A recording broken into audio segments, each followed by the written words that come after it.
நாம் எல்லாருடைய ஆசையும் உலகத்தை ஜெயிக்க வேண்டும் என்பது நம்முடைய ஆசையாக இருக்கிறது.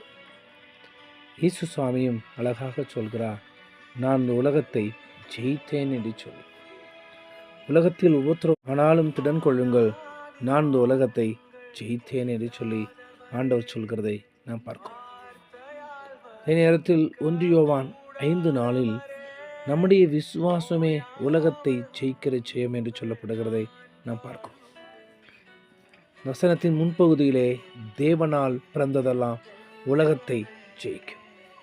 இந்த உலகத்தை ஜெயிக்க வேண்டும் என்றால் நாம் தேவனால் பிறந்த பிள்ளைகளாய் மாற வேண்டும்.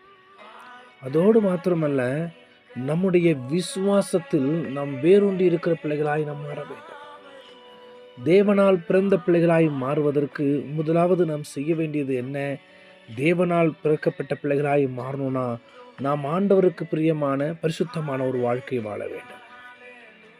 அப்படி நாம் வாழும்போது நாம் ஆண்டவரால் பிறப்போம், அப்போது உலகத்தை ஜெயிக்க முடியும். அதே போல ஆண்டவர் மீது விசுவாசமுள்ள பிள்ளைகளாய் நாம் மாற வேண்டும். இரண்டாவது, ஆண்டவர் மீது விசுவாசமுள்ள பிள்ளைகளாய் நாம் மாற வேண்டும்.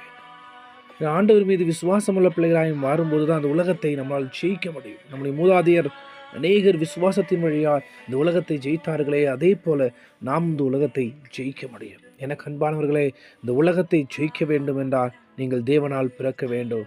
நீங்கள் இந்த உலகத்தை ஜெயிக்க வேண்டும் என்றால் நம்முடைய விசுவாசத்தை பெருக பண்ண வேண்டும். இந்த உலகத்தில் ஜெயிக்கிற பிள்ளைகளாய் ஆண்டவர் உங்களை மாற்றட்டும். தோல்விகள் உங்களை விட்டு தூரமாய் கடந்து போகட்டும். ஆண்டவர் வெற்றியை, ஜெயத்தை உங்கள் ஒவ்வொருவருக்கும் தரட்டும்.